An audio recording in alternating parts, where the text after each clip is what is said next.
बिस्मिल्लाहिर्रहमानिर्रहीम। बेटा आज यूनिट नंबर 4 हमने डिस्कस करना है और जैसे मैंने कल भी आपसे कहा था कि यूनिट नंबर 3 और यूनिट नंबर 4 इनका कंबाइंड टेस्ट आएगा। रीज़न ये है कि दोनों यूनिट्स जो हैं वो इनमें टॉपिक्स कम थे, छोटे यूनिट है, दोनों का कंबाइंड टेस्ट बन सकता था। लेकिन जैसे मैंने कहा था, जो इजी टॉपिक्स होते हैं जैसे वर्क एनर्जी पावर था या सर्कुलर मोशन है, इसमें से टॉपिक्स जो हैं वो तो इजी हैं, लेकिन जो है इसमें से क्वेश्चन जो है वो आपके वो डिफिकल्ट लेवल के बन सकते हैं। सम टाइम एग्जामिनर क्या करता है जहाँ बच्चों ने मेहनत बहुत ज़्यादा की होती है, स्पेशली आपकी जो है वो ऐसे टॉपिक्स जिसमें जैसे मुश्किल वाले टॉपिक्स हैं, लाइट का है, थर्मोडायनेमिक्स का है, इसी जैसे प्रोजेक्टाइल मोशन है, इस तरह के जो टॉपिक्स होते हैं, ऑसिलेशंस है, सिंपल हार्मोनिक मोशन है, वहाँ से पेपर आसान बना देता है और जो इजी वाले टॉपिक्स हैं वहाँ पेपर थोड़ा डिफिकल्ट भी कर सकता है। सो इन टॉपिक्स को भी आपने उतनी ही तवज्जो से जो है वो जो है गो थ्रू करना है जितना आप बाकी टॉपिक्स के साथ जस्टिफाई करते हो। स्टार्ट करते हैं सर्कुलर मोशन। इसमें से वैसे तो उसने सिर्फ हमें कहा है कि angular displacement, angular velocity, angular acceleration बस और सेंट्रिपिटल फोर्स, सेंट्रिपिटल एक्सीलरेशन बस बता दें क्या होता है, और जियो स्टेशनरी ऑर्बिट, ये 3 टॉपिक हमें गिवन है। लेकिन जो कि हमारा जो एमडी कैट है, इट इज द आप यू कह सकते हो common syllabus of A level and FSC. So हमें कुछ टॉपिक्स जो इससे को रिलेट कर रहे हैं थोड़े बहुत जो है उनको भी गो थ्रू करना है। सो आज के लेक्चर में जो है वो ज्यादा टॉपिक्स पे फोकस करूंगा रादर टू फोकसिंग ऑन जो है इसमें यहाँ पर लास्ट जो है जी बेटा, हाँ जी, रादर के मैं यहाँ पर मल्टीपल चॉइस ज्यादा बताऊँ। मल्टीपल चॉइस वहाँ बताऊंगा जहाँ पर आमतौर पर जो है वो डिफरेंट जरा बन रहे हैं क्वेश्चन, जहाँ पर जो फॉर्मूले से थोड़े हटके होंगे वहाँ मैं आपको जरूर गाइड करूँगा आज के लेक्चर में। तो स्टार्ट करते हैं जी। सबसे पहले उसके बाद इंशाल्लाह क्वेश्चन आंसर सेशन भी होगा, जो आपके क्वेश्चन होंगे उनके भी आंसर जो है वो मैं दूंगा। अभी जो है वो just you have to focus on your lectures. Next जी सर्कुलर मोशन है जी। क्या होती है motion of bodies in circular path, इसको हम क्या कहते हैं? Circular motion. सर्कुलर मोशन हमेशा जो है वो कौन सी होती है? Two dimensional. क्योंकि सर्कुलर जो पाथ है वो हमेशा टू डायमेंशन के ऊपर ड्रॉ कर सकते हैं। एंगुलर मोशन भी जो है सर्कुलर मोशन को हम एंगुलर मोशन भी सम टर्म कह देते हैं। कहते हैं it is basically the angle swept by the radial line. ये जो रेडियल लाइन होती है वो सर्कुलर मोशन।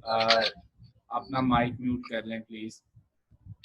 अच्छा, इसमें हम कह रहे हैं एंगल जो है वो swept by the radial line during the circular motion of a particle made at some initial point to some final point. जैसे ए से बी हम गए हैं तो angle swept at the centre of the circle जो है bye radial line, उसको क्या कह देते हैं? Angular displacement.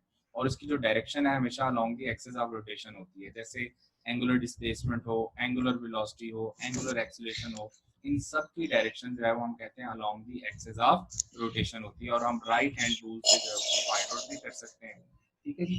अच्छा, इसमें जो है कि डू यू नो, मैं आपकी बुक में भी बताया वो उसने, बड़ा सिंपल है, इसको जस्ट जो है वो जस्टिफाई करने की जरूरत है, लर्न करना आपने। Small values of angular displacement, instantaneous values के लिए ना हम इनको क्या लेते हैं? इसको वेक्टर क्वांटिटी लेते हैं।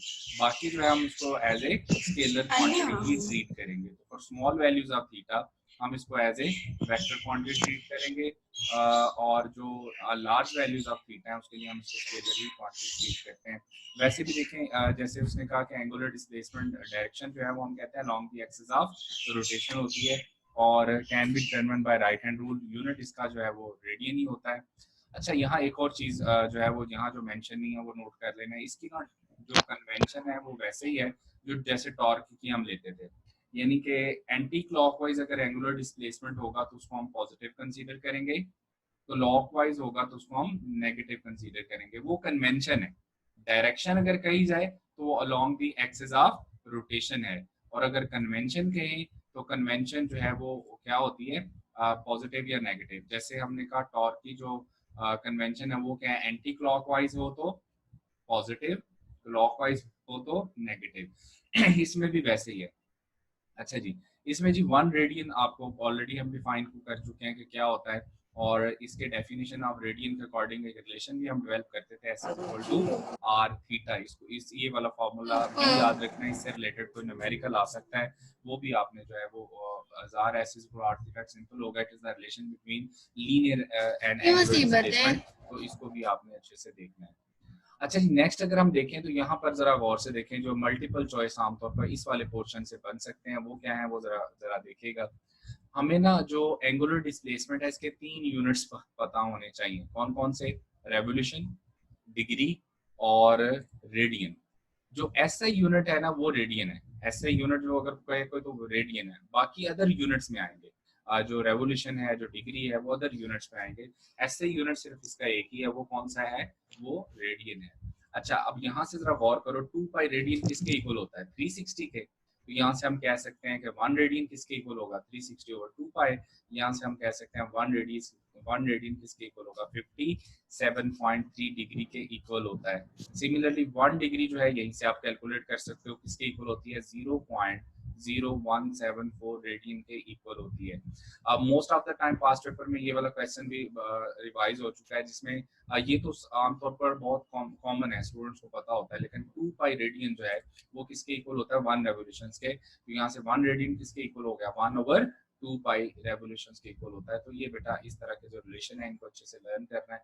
जैसे मैंने कहा, आज का जो लेक्चर है उसमें ज्यादातर मैं आपको नॉलेज बेस्ड लेक्चर दे रहा हूँ, ताकि जो अपकमिंग टेस्ट है उसमें आप अच्छा परफॉर्म करें। इसमें जो है वो नंबर ऑफ मल्टीपल चॉइस तो मैंने सिर्फ वो स्पेसिफिक रखे हैं जो आपके फॉर्मूला से हटके होंगे। जैसे मैंने अभी कहा कि आपने लर्न करना है formula S is equal to R theta, so it means कि यहाँ से लीनियर डिस्टेंस गिवन हो सकता है, रेडियस गिवन हो सकता है और एंगुलर डिस्प्लेसमेंट, 3 चीजें इनमें से एक फाइंड करनी होती है आमतौर पर। सो ये इजी चीजें हैं।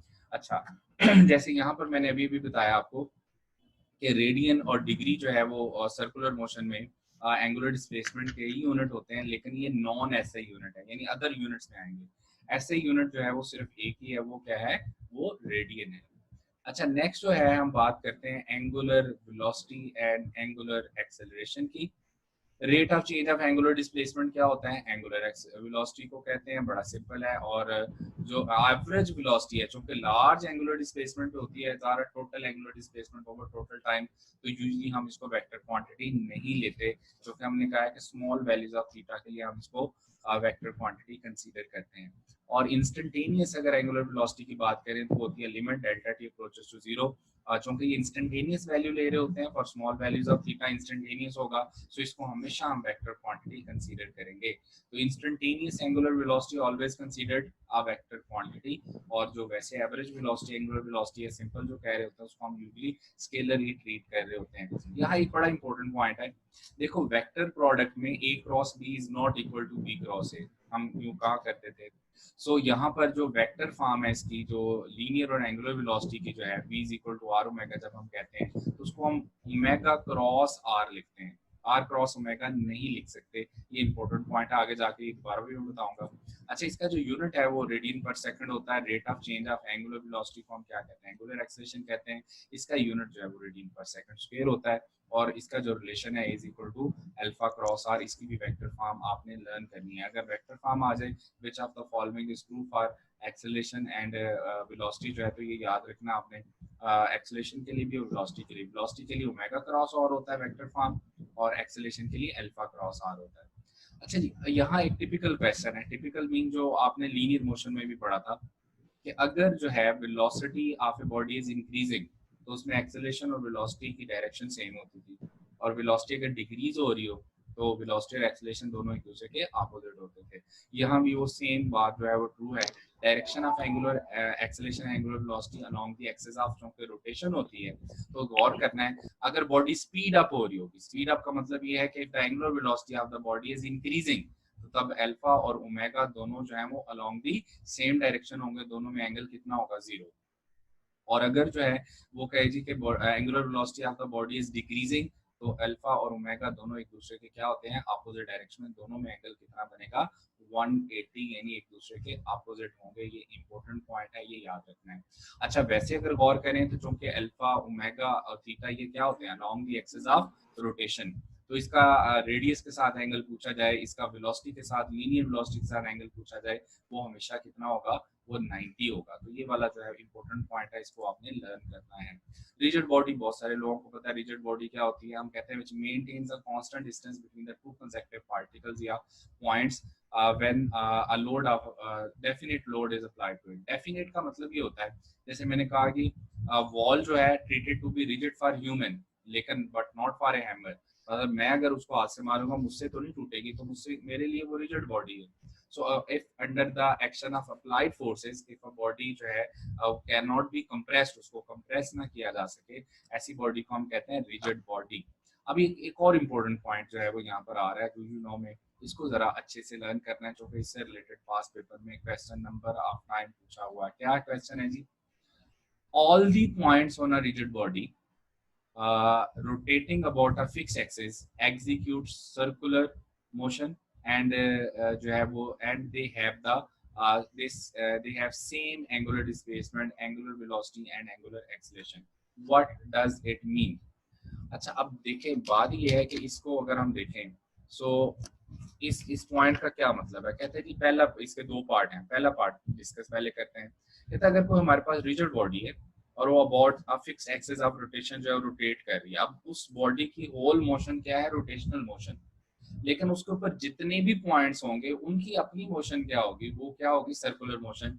फॉर एग्जांपल, पंखा है, आप पंखे के ना विंग के ऊपर एक ब्लैक डॉट बना दिया, आपने ब्लैक डॉट बना दिया। अब अगर आप उसको गौर से देखेंगे, तो जब वो रोटेट करेगा पंखा जो है, तो उसका जो विंग रोटेट करेगा, तो जो डॉट आपने बनाया था वहां पर, उसकी जो मोशन है आपको कौन सी नजर आएगी, circular motion. So it means that if a body is rotating with some angular velocity or some about fixed axis of rotation, उसके ऊपर जितने भी पॉइंट्स होंगे उन उन उन सब की मोशन जो है वो कौन सी होगी, सर्कुलर मोशन। मतलब सारे पॉइंट सर्कुलर मोशन एग्जीक्यूट कर रहे होंगे, body itself executing rotational motion, लेकिन उसके ऊपर जितने भी पॉइंट्स हैं वो सारे कौन सी मोशन एग्जीक्यूट कर रहे हैं, सर्कुलर मोशन एग्जीक्यूट कर रहे हैं। दूसरा पार्ट कहते हैं जो उसके ऊपर जितने भी पॉइंट्स हैं वो चूंकि सारे एक ही टाइम में जो है वो अपनी रेवोल्यूशन कंप्लीट करेंगे, चूंकि वो एक ही बॉडी के ऊपर है, तो सेम इंटरवल ऑफ टाइम में वो एक रेवोल्यूशन कंप्लीट करेंगे।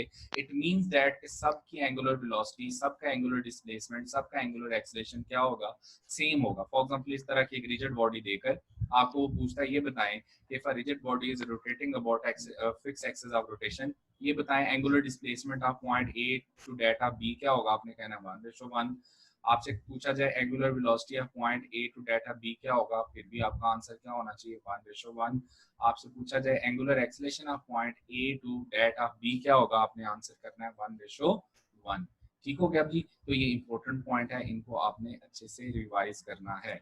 नेक्स्ट जो है जी, एक और टिपिकल क्वेश्चन है, जैसे मैंने कहा आज के लेक्चर में जो ऐसे मल्टीपल चॉइस शेयर करूंगा जो आमतौर पर टिपिकल ज्यादा पेपर में आते हैं और आपके जो है आम नहीं है, कॉमन नहीं है। जैसे angular speed of a clock, clock जो है उसकी बात करें तो उसमें 3 तरह की जो है वो हम कहते हैं जो है वो सुइयां होती हैं जी क्लॉक में। कौन कौन सी? एक हम कहते हैं मिनट्स, सेकंड्स हैंड, फिर हम कहते हैं मिनट्स हैंड और आवर्स हैंड। अब जो सेकंड वाली सुई है जी, उसका अगर हमें एंगुलर स्पीड कैलकुलेट करनी आ जाए, जो कि पेपर में आमतौर पे आती है, इनकी रेशोज भी अक्सर पूछी जाती हैं, तो angular speed of seconds hand अगर कोई पूछता है आप एक क्लॉक क्या होगी, तो आप कहेंगे omega is equal to theta over T, यानी एंगुलर डिस्प्लेसमेंट ओवर टाइम। अब गौर से सुनना है, अगर सेकंड वाली सुई की बात करें, सेकंड हैंड की बात करें, तो वो अपनी वन कंप्लीट रोटेशन जो है वो कितनी देर में कंप्लीट करेगी। अब थीटा तो उसका होगा 2 पाई रेडियन, मतलब वन कंप्लीट रोटेशन के लिए हम क्या लेते हैं, 2 पाई रेडियन। अब वो जो सेकंड्स वाली सुई है उसने अपना जो वन कंप्लीट रेवोल्यूशन है वो कितने टाइम में कंप्लीट करनी है, 60 सेकंड्स में। तो यहाँ से 260 से कैंसिल आउट करें, आपका आंसर आएगा π/30 रेडियंस पर सेकंड। इसका मतलब है angular speed of seconds hand of a clock जो है वो क्या आएगी, π/30 रेडियंस पर सेकंड। ठीक हो गया। अच्छा, इसी तरह से मिनट्स हैंड, अब मिनट्स हैंड भी omega is equal to theta over T, minutes hand भी वन कंप्लीट रेवोल्यूशन यानी 2 पाई रेडियन कितने टाइम में कंप्लीट करेगी। सेकंड जो हैंड है उससे 60 सेकंड लेने हैं पूरा चक्कर लगाने के लिए, लेकिन जो मिनट्स हैंड है उसमें कितना टाइम लेना है, 60 मिनट्स लेने हैं। तो यहाँ आप 60 मिनट्स पुट करेंगे, सो इसका आंसर आएगा π/30 रेडियन पर मिनट। समटाइम्स ये रेडियन पर सेकंड में भी पूछा जा सकता है, तो आप इसको सेकंड में कन्वर्ट करने के लिए 1 मिनट में होता है 60 सेकंड, तो आप इसको 60 से मल्टीप्लाई करेंगे, आपका आंसर आ जाएगा पाई ओवर 1800 रेडियन पर सेकंड। नेक्स्ट है जी आपके पास जो है वो आर्स हैंड। आर्स हैंड जो है आप देखें क्लॉक में बात करें तो आर्स हैंड में जो आपकी घंटे वाली सुई है जो क्लॉक में जो रोटेट करती है, उसने जो कंप्लीट एक चक्कर लगाना है ना, तो उसको कितना टाइम लगेगा, उसको 12 आवर्स लगेंगे। सो 2 पाई रेडियंस यानी 1 कंप्लीट रेवोल्यूशन के लिए उसको 12 आवर्स लगते हैं। सो इसका आंसर आएगा pi by 6 radian per hour. So ये बेटा आपको ना ये तीनों जो है वो पता होना चाहिए, angular speed of minutes hand of a clock, seconds hand of a clock, hours hand of a clock, इनकी रेशो भी अक्सर पूछी जाती है। हाँ, एक इंपॉर्टेंट बात, अगर इनमें से किसी की रेशो पूछी जाए, for example angular speed, the ratio of angular speed of minutes hand two hours hand, ठीक है, आप seconds hand two minutes hand, इस तरह का क्वेश्चन आए, रेशो लेने के लिए जरूरी ये है कि आपकी ना क्वांटिटीज के यूनिट सेम होनी चाहिए। जब भी आप दो क्वांटिटीज की रेशो लेते हो तो उसके लिए इंपॉर्टेंट बात क्या है कि उनके यूनिट सेम होने चाहिए, अदरवाइज रेशो ठीक नहीं आएगी। ये इंपॉर्टेंट है, इसको नोट डाउन कर लेना आपने। सो अगर आपने ज़ाहिर मिनट्स हैंड और सेकंड्स हैंड की रेशो लेनी है या मिनट्स और आवर्स हैंड की रेशो लेनी है तो यूनिट्स मस्ट बी सेम। तो जैसे इसका अगर आपका यूनिट रेडियन पर सेकंड है सेकंड हैंड का, तो मिनट हैंड का भी रेडियन पर सेकंड होगा, तो आप रेशो देंगे तो आंसर ठीक आएगा। सो अगर इनमें से किसी की रेशो पूछी जाए तो आपने उसका ख्याल कर लेना जी। नेक्स्ट है जी सेंट्रीपिटल फोर्स। सबसे ज्यादा चांसेस हैं कि आपको किस टॉपिक से न्यूमेरिकल आने के चांसेस होंगे, वो है centripetal force and centripetal acceleration. इस सिंपल है जी, हमें पता है about particles constrain to move in circular path. तो फोर्स जो है वो क्या करती है, सेंट्रीपिटल फोर्स उस पाथ जो पार्टिकल है या जो बॉडी है जो सर्कुलर पाथ में मूव कर रही होती है उसको हम कहते हैं जी कि उसको पकड़ लेती है। कंस्ट्रेन टू मूव होना सर्कुलर पाथ का ये मतलब है। जैसे इस एग्जांपल में आपको दिखाया हुआ है कि बंदा फोर्स किस तरफ लगा रहा है, towards the centre of the circle. अब इस पार्टिकल की मोशन जो है वो क्या है, अलोंग द टेंजेंशियल डायरेक्शन। तो इसकी मोशन जो है वो always along the tangential direction है। सो आप देखें कि यहाँ पर कोई भी पार्टिकल अगर सर्कुलर पाथ में मूव कर रहा होता है तो वो हम कहते हैं हमेशा उसकी डायरेक्शन क्या होती है, along the tangential direction, tangent to the circle होती है। अच्छा, अब देखो कि सेंट्रीपिटल फोर्स के बगैर जो है वो कोई भी बॉडी सर्कुलर पाथ में मूव नहीं कर सकती, इसलिए हम कहते हैं the force needed to bend a normally straight path into a circular path. What does it mean, अगर हम किसी बॉडी को स्नैप कर देते हैं, मतलब जो सर्कुलर पाथ में मूव कर रही है, फॉर एग्जांपल एक स्टोन है उसको आपने थ्रेड से बांधा हुआ सर्कुलर पाथ में घुमा रहे थे, अचानक आप स्ट्रिंग छोड़ देते हैं, सो वो किस पाथ को फॉलो करेगी, वो स्ट्रेट लाइन पाथ को फॉलो करेगी।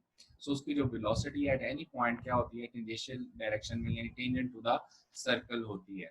अच्छा, if the centripetal force is removed, जैसे मैंने अभी बोला अगर आप रिमूव कर देंगे रोटेटिंग ऑब्जेक्ट के लिए तो that will always follow a straight line path. अच्छा, अब देखो यहाँ से ना बड़े इंपॉर्टेंट चीज मैं आपसे डिस्कस करने जा रहा हूँ, फॉर्मूला डिस्कस करने लगा हूँ, इसको जरा गौर से सुनना है। सेंट्रीपिटल एक्सेलेरेशन फाइंड करना है तो आपको 3 फॉर्मूले या 4 फॉर्मूले याद होने चाहिए। कौन कौन सा, A C is equal to V square over R, A C is equal to R omega square, A C is equal to R into 2 pi over T का स्क्वायर, और A C is equal to R into 2 pi F whole square. ये कहाँ से आते हैं, पहली बात simple formula centripetal acceleration का है A C is equal to V square over R, ऐसे है जी। अब यहाँ से गौर करें तो centripetal acceleration inversely proportional to R होगा। कुछ क्वेश्चंस में ऐसा मैं कहूंगा कि सेंट्रीपिटल एक्सेलेरेशन आपने इनवर्सली प्रोपोर्शनल टू आर लेना है, लेकिन उस क्वेश्चन में खास बात ये होगी कि आपको कहा जाएगा कि लीनियर वेलोसिटी कांस्टेंट है।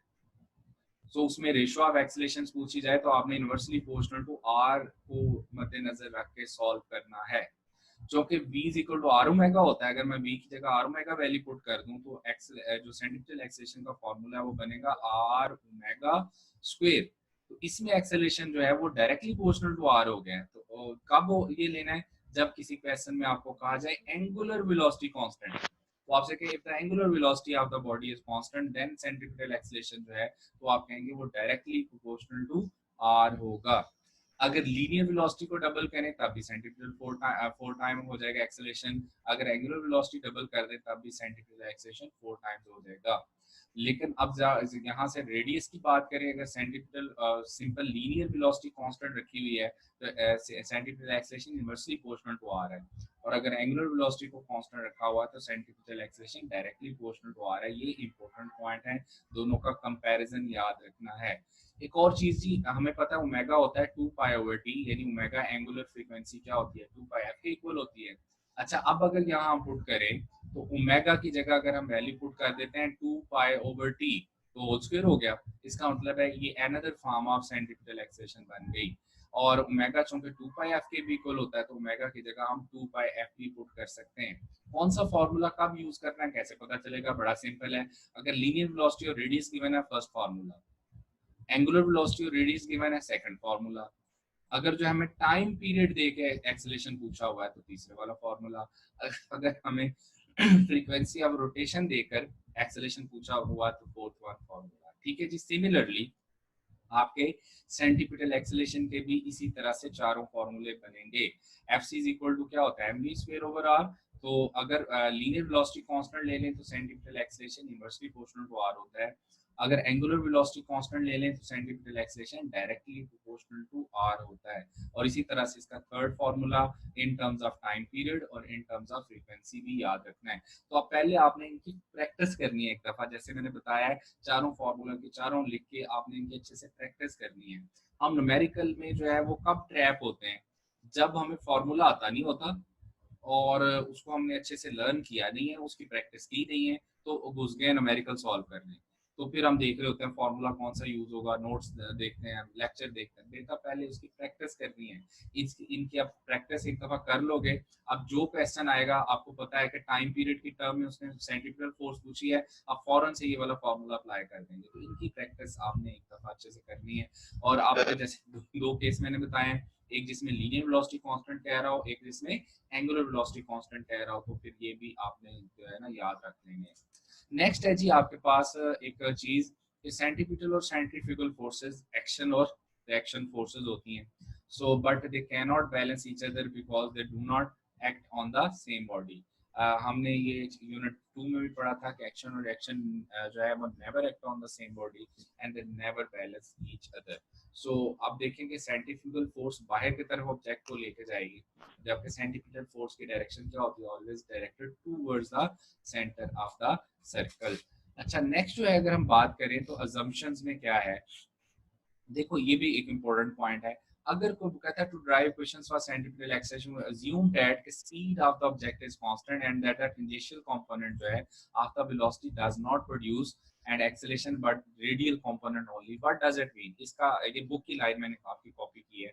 अच्छा, गौर करें कि अगर कोई बॉडी यूनिफॉर्म या कोई पार्टिकल यूनिफॉर्म स्पीड के ऊपर सर्कुलर पाथ के ऊपर मूव कर रहा है, कोई भी पार्टिकल कोई भी बॉडी जब सर्कुलर पाथ पे मूव कर रही है ना, तो उसमें दो तरह के एक्सेलरेशन होते हैं। एक जिसको हम कहते हैं टेंजेंशियल एक्सेलरेशन, जिसको आप अभी कह रहे थे A is equal to R alpha. A is equal to R alpha जो है वो कौन सा एक्सेलरेशन है?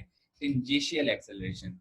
एक है जी A C is equal to V square over R, वो कौन सा है? Centripetal acceleration. अब गौर करना आपने इन पॉइंट्स के ऊपर। अगर स्पीड यूनिफॉर्म अगर स्पीड यूनिफॉर्म है तो अब सर्कुलर पाथ पे जो बॉडी मूव कर रही है उसको ज़ाहिर वेलोसिटी को ऑलवेज क्या होगी? Tangent to the circle, tangential direction. Velocity की डायरेक्शन जो हम कहते हैं always directed toward tangential direction, उसको हम कहते हैं tangential velocity.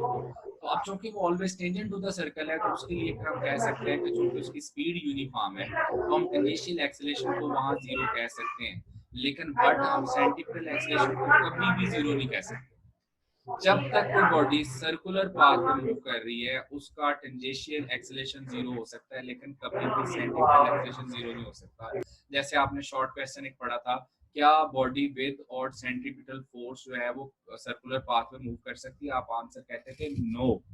Without centripetal force, without centripetal acceleration कोई भी बॉडी सर्कुलर पाथ में मूव नहीं कर सकती। तो याद रखना आपने कि अगर कोई बॉडी यूनिफॉर्म स्पीड के साथ सर्कुलर पाथ पे मूव कर रही है तो हम उसका टेंजेंशियल एक्सेलरेशन तो जीरो कह सकते हैं, लेकिन कभी भी सेंटीपिटल एक्सेलरेशन उसका जीरो नहीं होगा। वो किसके इक्वल होगा? वी स्क्वायर ओवर आर के इक्वल होगा। ठीक हो गया? सो ये पॉइंट भी याद रखना है। नेक्स्ट भी बड़ा सिंपल है, चूंकि सेंटीपिटल एक्सेलरेशन और सेंटीपिटल फोर्स इनको हम रेडियल कहते हैं, रेडियल का मतलब ये होता है इनके डायरेक्शन ऑलवेज क्या होती है, directed towards the centre of the circle. इसे इनके साथ जो है वो नेगेटिव साइन भी पुट कर सकते हैं। और बाकी हम यूनिट नंबर 3 में भी देखा था हमने कि work done by centrifugal force जो है वो क्या होता है, जीरो, जो कि centrifugal force is always directed towards the centre और वेलोसिटी हमेशा टेंजेंट टू द सर्कल होती है, तो दोनों में एंगल कितना बनेगा, 90।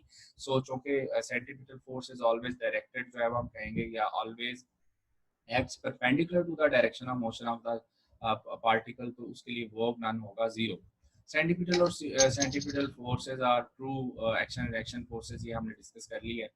अच्छा, ये वाला जो टॉपिक है ये को रिलेट कर रहा है हमारे सिलेबस के साथ, हमारे सिलेबस में नहीं है लेकिन हम एहतियातन जो है इसको गो थ्रू करेंगे। मतलब इक्वेशंस ऑफ मोशन को हमें एहतियातन गो थ्रू कर लेना चाहिए। वजह ये होती है कि एग्जामिनर यहाँ से क्वेश्चन पिक कर सकता है, हालांकि हमारे सिलेबस में नहीं है, लेकिन देखो बात ये है कि उसने हमें angular velocity, angular acceleration, angular displacement जो है वो फाइंड करने के लिए कहा तो है। इसका मतलब है इन इक्वेशंस में भी ये चीजें आ रही हैं, तो हमें इनको एक नजर गो थ्रू कर लेना चाहिए। लीनियर डिस्प्लेसमेंट को एंगुलर डिस्प्लेसमेंट से आपने रिप्लेस करना है, लीनियर वेलोसिटी को एंगुलर वेलोसिटी से, लीनियर एक्सेलरेशन को एंगुलर एक्सेलरेशन को, मास को मोमेंट ऑफ इनर्शिया से, फोर्स को टॉर्क से। बाकी इक्वेशंस वैसे ही होंगी जैसे linear mass is equal to V T कहते हैं, इसमें theta is equal to omega T कहते हैं, V F is equal to V I plus A T, इसमें जो है वो V omega F is equal to omega I plus A T alpha T. तो सिमिलरली जो है ये क्वेश्चन बन जाएगी, जैसे इसमें हम कहते हैं F is equal to M में, इसमें हम कहते हैं टॉर्क इज इक्वल टू क्या होता है आई अल्फा। तो इनको एक एक नजर आपने रिवाइज कर लेना है। और इसी तरह से जो है वो एवरेज वेलोसिटी जो है और मोमेंटम जो है, लीनियर मोमेंटम होता है एम वी, और एंगुलर मोमेंटम क्या होता है is equal to I omega. असल में हमारे पास जो क्वेश्चन आ सकते हैं वो जो आने के चांसेस हैं एम डी कैट के लेवल पे, उसमें हो सकता है इक्वेशंस ऑफ मोशन से रिलेटेड क्वेश्चन आए, लेकिन मोस्ट प्रोबेबली इनसे रिलेटेड क्वेश्चन आ सकते हैं, V is equal to R omega और A is equal to R alpha, यानी लीनियर और एंगुलर वेलोसिटी का रिलेशन, और जो है वो लीनियर और एंगुलर एक्सेलरेशन का रिलेशन, और लीनियर और एंगुलर वेलोसिटी का रिलेशन। अच्छा, इसमें भी आपके ना 3 फॉर्मूले बनेंगे, कौन कौन से। एक फॉर्मूला जो है आपका बनेगा जो है इसमें जी एक फार्मूला जो है इसमें आपका बनेगा आर ओमेगा के साथ, जिसमें आपको रेडियस और एंगुलर वेलोसिटी गिवन हो। एक फार्मूला आपका बनेगा जिसमें जी आपका जो है आपको टाइम पीरियड गिवन हो। एक फार्मूला बनेगा जिसमें आपका जो है वो फ्रीक्वेंसी गिवन हो। तो ये आपने तीनों फार्मूले जो है वो याद रखने हैं। अच्छा, नेक्स्ट जो है जी इसमें हमारे पास जो है वो ए इज इक्वल टू हम कह रहे हैं आर अल्फा। तो इसमें बेटा जी हमारे पास जो है इसी तरह से A T is equal to हम आर अल्फा की जगह delta omega over delta T भी लिख सकते हैं। ठीक है जी, सो ये भी आपने याद रखना है। अच्छा, इनकी जो वेक्टर फॉर्म्स है वो भी मैंने आपको बताई थी। वेक्टर फॉर्म में क्या था जी, जैसे कि इसमें हमारे पास जो है V is equal to omega cross R. अच्छा जी, नेक्स्ट है जी हमारे पास जो है हम कह रहे हैं A T is equal to R alpha, और यहाँ देखो जी इसमें इसकी जो वेक्टर फॉर्म है वो अल्फा क्रॉस आर बनेगी, इसकी जो वेक्टर फॉर्म है वो ओमेगा क्रॉस आर बनेगी। अच्छा, नेक्स्ट है जी हमारे पास जो है इसी में values of acceleration due to gravity. अच्छा जी, इसमें जो है वो हमें पता है F is equal to M G, F is equal to G M M over R square. अगर हम इन दोनों को कंपेयर करें तो जो जी का फॉर्मूला बनता है वो जी एम ओवर क्या बनता है, आर स्क्वायर। तो इसका मतलब ये हुआ कि यहाँ से जो वैल्यू ऑफ जी है वो इनवर्सली प्रोपोर्शनल टू क्या होती है, आर स्क्वायर के इक्वल, तो 1 ओवर आर स्क्वायर के इक्वल होती है। इसको हम कहते हैं इनवर्स स्क्वायर लॉ भी बोलते थे। सो हाइट की वजह से हम कहते हैं कि जो वैल्यू ऑफ जी है वो वेरी करती है। सो इसकी वैल्यू जो है वो, हाँ यहाँ एक बड़ा इंपॉर्टेंट बात है, चूंकि आप जब दोनों का इक्वेशंस को कंपेयर करते हो तो मास ऑफ द बॉडी से क्या हो जाता है, कैंसिल आउट। इसका मतलब ये हुआ कि वैल्यू ऑफ जी जो है वो independent of mass of the body होती है, वो मास ऑफ द ऑब्जेक्ट पे डिपेंड नहीं करती। तो याद रखना है मास ऑफ ऑब्जेक्ट पे वैल्यू ऑफ जी डिपेंड नहीं करती, यूनिट नंबर 2 में भी आपको बताया था। नेक्स्ट जो है जी इसमें एक ये वाला सिंपल याद रखना है, अगर हम पोल से इक्वेटर की तरफ जा रहे हो या इक्वेटर से पोल की तरफ जा रहे हो, सो अब देखें कि रेडियस, अगर हम पोल से इक्वेटर की तरफ जा रहे हैं लेट्स से, तो आप देखें कि रेडियस बढ़ रहा होता है। जब रेडियस बढ़ेगा तो वैल्यू ऑफ जी कम हो जाएगी। इसका मतलब है अगर हम पोल से इक्वेटर की तरफ जा रहे हैं तो वैल्यू ऑफ जी कम होती है, और अगर इक्वेटर से पोल की तरफ आ रहे हैं वैल्यू ऑफ जी बढ़ेगी। अब देखिए वैल्यू ऑफ जी मैक्सिमम कहाँ होगी, इसका मतलब है पोल्स के ऊपर, और मिनिमम कहाँ होती है, इक्वेटर के ऊपर मिनिमम होती है। सो डेंसिटी जो है वो हमारे पास मास ओवर वॉल्यूम होता है, तो डेंसिटी का भी फॉर्मूला हम कैलकुलेट कर सकते हैं। सो कि अर्थ को अगर हम स्फेरिकल ले लें तो इसका वॉल्यूम होगा 4/3 पाई आर क्यूब, और मास होता है इसका G M is equal to G R square divided by G. तो अगर हम ये दोनों वैल्यूज पुट करें तो यहाँ से हमारे पास डेंसिटी का फॉर्मूला आ जाएगा। इसको जस्ट आपने एज ए इन्फॉर्मेशन जो है वो लर्न करना है, ये जो सारी बता रहा हूँ ये जस्ट एज ए इन्फॉर्मेशन है।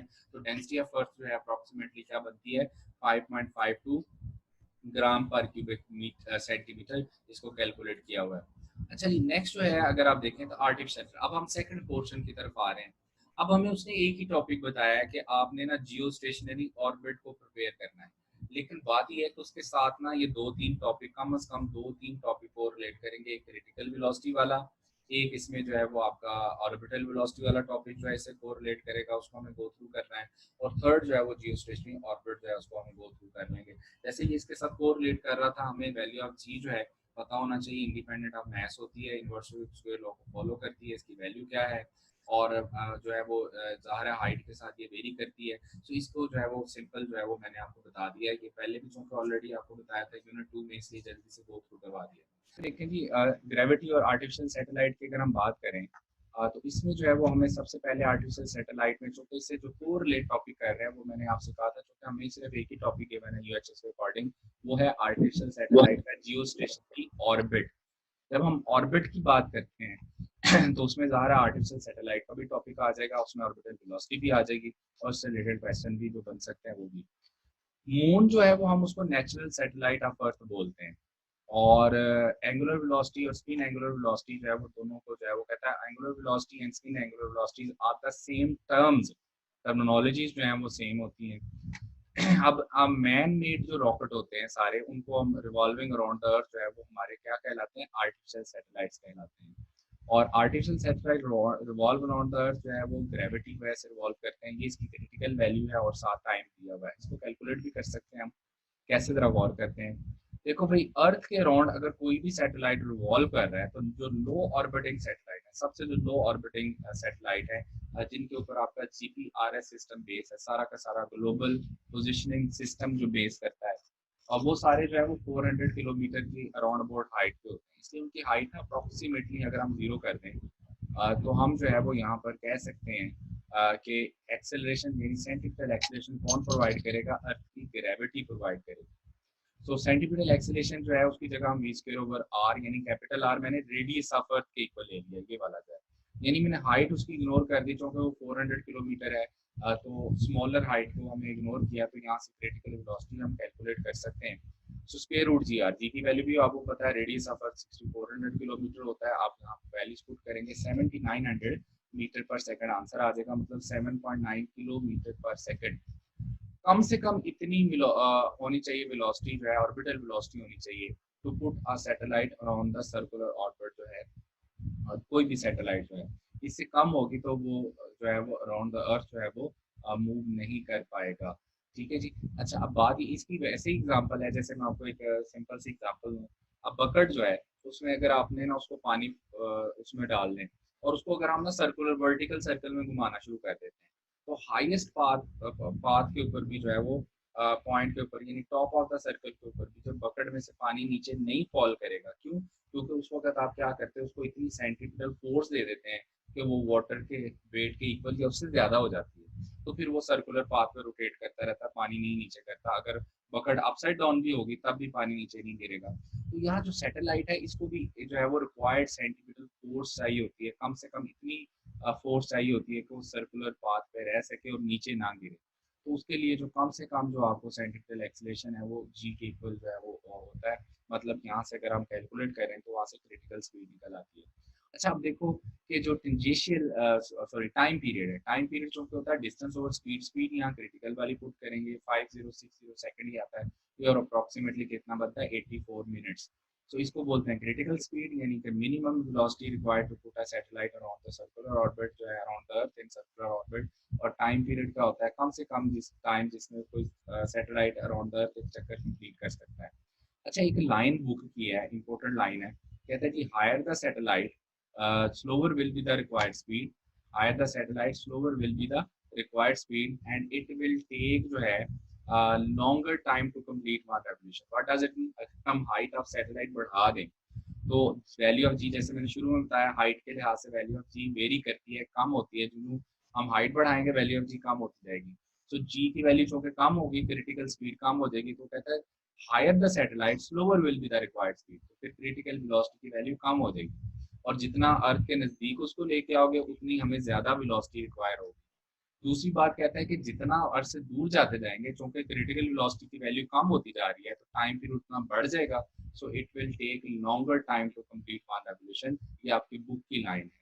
सो नेक्स्ट जो है ऑर्बिटल वेलोसिटी, यहाँ से रिलेटेड ना अक्सर न्यूमेरिकल बड़े आते हैं, तो ज़ाहिर है यहाँ चूँकि हमारे टॉपिक के साथ और रिलेट कर रहा है, तो इसको भी मैंने इसलिए पिक कर लिया है एहतियातन के, यहाँ से भी एग्जामिनर जो है वो पिक कर सकता है कोई भी न्यूमेरिकल टाइप क्वेश्चन जो है।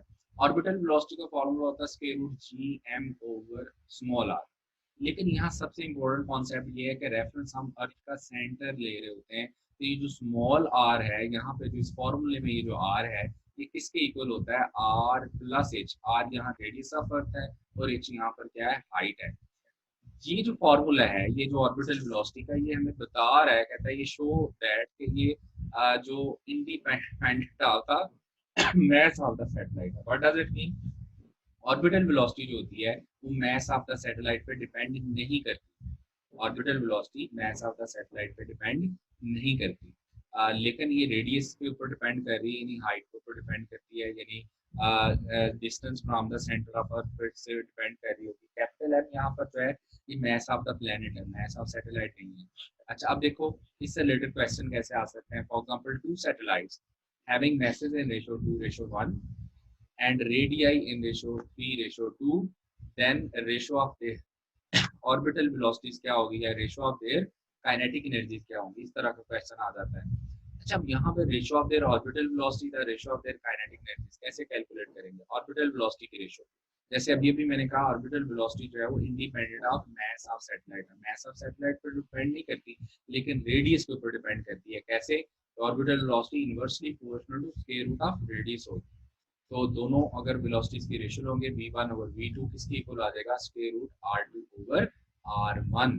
और यहाँ से v1 ओवर v2 क्या है, आ जाएगा r2 की वैल्यू 2 पुट कर दें, r1 की वैल्यू 3 पुट कर देंगे, स्क्वायर रूट 2/3 आ जाएगा। आपके पास आंसर बनेगा square root 2 ratio square root 3 बनेगा। ठीक हो गया जी। तो ये आपका जो है वो यहाँ से कैलकुलेट कर लेंगे ratio of orbital velocity. Next है जी kinetic energy is equal to, हमारे पास होती है half M V naught orbital का होल स्क्वायर। काइनेटिक एनर्जी अगर फाइंड करनी है, ऑर्बिटल की वेलोसिटी की वैल्यू पुट करो तो ये स्क्वायर रूट स्क्वायर से कैंसिल हो जाएगा। अब काइनेटिक एनर्जी जो है वो याद रखें सैटेलाइट की मास पे भी डिपेंड करेगी और रेडियस पे भी डिपेंड करेगी।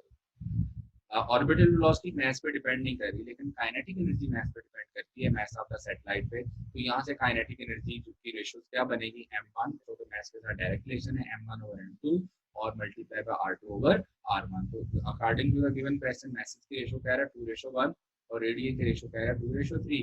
वैल्यूज पुट करेंगे तो आपका आंसर क्या आ जाएगा, 4:3। तो याद रखना बेटा, इसमें इस तरह का क्वेश्चन आ सकता है जिसमें ratio of masses, ratio of radius देकर आपसे ऑर्बिटल वेलोसिटी की रेशियो और ratio of kinetic energy of satellite पूछ रहा है। और इम्पोर्टेंट चीज कॉन्सेप्ट के लिहाज से याद रखनी है कि रेफरेंस हमेशा सेंटर ऑफ अर्थ से लेना है, यानी स्मॉल आर की जो वैल्यू है वो आर प्लस एच के इक्वल होती है। अच्छा, नेक्स्ट जो है जी हमारे पास आर्टिफिशियल ग्रेविटी, ये जो है इसका जस्ट फॉर्मूला गो थ्रू कर लीजिएगा। और इसका टॉपिक चूंकि आपने अच्छे से पढ़ा हुआ है ऑलरेडी, जिसमें आप कहा करते थे कि जो सैटेलाइट्स होते हैं, जो स्पेस क्राफ्ट होते हैं, अगर एक्सटेंडेड पीरियड ऑफ टाइम के लिए उनको स्पेस में भेजा जाए तो वहाँ पर एस्ट्रोनॉट्स की जो एफिशिएंसी है वो इफेक्ट होती है।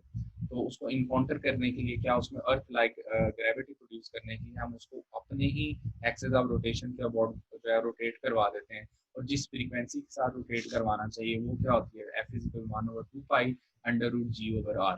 रिमेंबर, ये जो कैपिटल आर है it is not the radius of earth, ये रेडियस ऑफ स्पेस क्राफ्ट होता है। तो इसका टाइम पीरियड का फॉर्मूला, इसका फ्रीक्वेंसी का फॉर्मूला एक नजर रिवाइज कर लें। Geostationary and communication satellite, ये बेसिकली हमारा टॉपिक है जो कि यूएचएस में डायरेक्ट लिखा हुआ है ऑर्बिटल रेडियस का। ये सैटेलाइट कौन से होते हैं जी जिनकी मोशन सिंक्रोनाइज हो जाती है रोटेशन ऑफ अर्थ के साथ। What does it mean, Jio stationery satellite का जो कंप्लीट रोटेशन है, यानी जो टाइम पीरियड होगा वो कितना होगा, वो 24 आवर्स होगा, एग्जैक्टली इक्वल टू जो है वो टाइम पीरियड ऑफ अर्थ। तो अर्थ अपना एक कंप्लीट चक्कर 24 आवर्स में कंप्लीट करती है, तो जियो स्टेशनरी सैटेलाइट की अगर मोशन उसके साथ सिंक्रोनाइज हो जाती है तो वो भी अपना चक्कर 24 आवर्स में ही कंप्लीट करेगा। सो अब देखें कि इसमें जो है वो इसके जो सैटेलाइट्स के जो यूजफुल यूज हैं वो communication, weather observation, navigation, military uses, ये वगैरह है। अच्छा, सैटेलाइट जो है कहते हैं इसकी पोजीशन चेंज नहीं होती विद रिस्पेक्ट टू अर्थ। क्यों नहीं चेंज होती? क्योंकि दोनों की ऑर्बिटल वेलोसिटीज मैच कर जाती हैं। तो ऑर्बिटल वेलोसिटी ऑफ सैटेलाइट और ऑर्बिटल वेलोसिटी ऑफ अर्थ अगर मैच कर जाएंगी तो दोनों एक ही ऑर्बिटल वेलोसिटी से जो मूव कर रही हैं, तो एक दूसरे के लिहाज से रेस्ट में रहेंगे। यही वजह है जिसको हम जियोस्टैटिक या जियोस्टेशनरी सैटेलाइट भी कहते हैं। और इसकी जो ऑर्बिटल मोशन है, चूंकि रोटेशन ऑफ अर्थ के साथ सिंक्रोनाइज हो गई है, तो दोनों का टाइम पीरियड सेम ही होगा, यानी 24 आवर्स होगा। ये तो आपने मल्टीपल चॉइस में पढ़ा हुआ है कि 120 एंगल पे अगर तीन हम जियो स्टेशनरी सैटेलाइट जो है वो एग्जैक्टली जो है वो पोजिशन के ऊपर जो है वो प्लेस कर दें, तो पूरी अर्थ को हम कवर कर सकते हैं। नेक्स्ट जो है जी, यहाँ से आप रेडियस दोनों के ऑर्बिटल वेलोसिटीज को इक्वल करके ये रेडियस कैलकुलेट करते थे। इसको हम जियो स्टेशनरी ऑर्बिट यानी कि हम जो है ऑर्बिटल रेडियस भी कहते हैं। R is equal to square root G M T square over 4 pi square की पावर 1/3। यहाँ से याद रखना है कि जो टाइम पीरियड का स्क्वायर है वो डायरेक्टली प्रोपोर्शनल टू क्या होता है, आर क्यूब के इक्वल होता है। अच्छा, इसकी जो वैल्यू आती थी ना, वो बुक में लिखी हुई है, अक्सर हम याद करते हुए इग्नोर कर देते हैं। वो लिखी हुई है 4.23 10⁻⁴ तो है, लेकिन वो किलोमीटर में, यानी वैल्यू लिखी हुई है 4.23 10⁻⁴ किलोमीटर। सो अगर मीटर में देखें तो ये 4.23 10⁻⁷ मीटर बनती है। इनमें सारी वैल्यूज कांस्टेंट है। जी जो है वो 6.67 10⁻⁻11 होता है। मैथ 6 इंटू 10⁻24 किलोग्राम होता है। टाइम पीरियड 24 आवर पुट करना है तो आपके पास ये आंसर आ जाएगा। और अगर हम इसकी हाइट जियो स्टेशनरी सैटेलाइट की कहाँ से लें, इक्वेटर से, वो कितनी आती है, 36,000 किलोमीटर आती है। और लार्जेस्ट जो सेट आपके पास कम्युनिकेशन सिस्टम उसे इंटेलसैट बोलते हैं, इंटरनेशनल टेलीकम्युनिकेशन ऑर्गेनाइजेशन, और 126 कंट्रीज में इसको ऐड करती हैं। और इसकी जो फ्रीक्वेंसीज हैं वो गीगाहर्ट्ज में ऑपरेट होती हैं। ये इन्फॉर्मेशन बेस्ड क्वेश्चन है, इसको आपने एक दफ़ा रिवाइज कर लेनी है। So it's all about circular motion. इसमें जो जितने भी टॉपिक्स मैंने अच्छे से गो थ्रू करवाए हैं, आपने आज के लिए करना सिर्फ ये है, इसके जो फॉर्मूले हैं उनकी बार बार प्रैक्टिस करनी है। तो चाहे सेंट्रीफ्यूगल फोर्स के, सेंट्रीफ्यूगल एक्सेलरेशन के, जियोस्टेशनरी ऑर्बिट के, ये रेडियस वाला फार्मूला, कोई भी फार्मूला यहाँ पे आपको बताया है, उसको अच्छे से गो थ्रू करके उसकी बार बार उसकी प्रैक्टिस करनी है। जो कि हमने उससे रिलेटेड न्यूमेरिकल बहुत कम सॉल्व किए होते हैं, और जिसकी वजह से जब कोई न्यूमेरिकल हमारे सामने आता है तो फॉरन फ्रीक्वेंटली हमारे जेब में वो क्वेश्चन आता ही नहीं है। तो आप लोगों ने कोशिश ये करनी है कि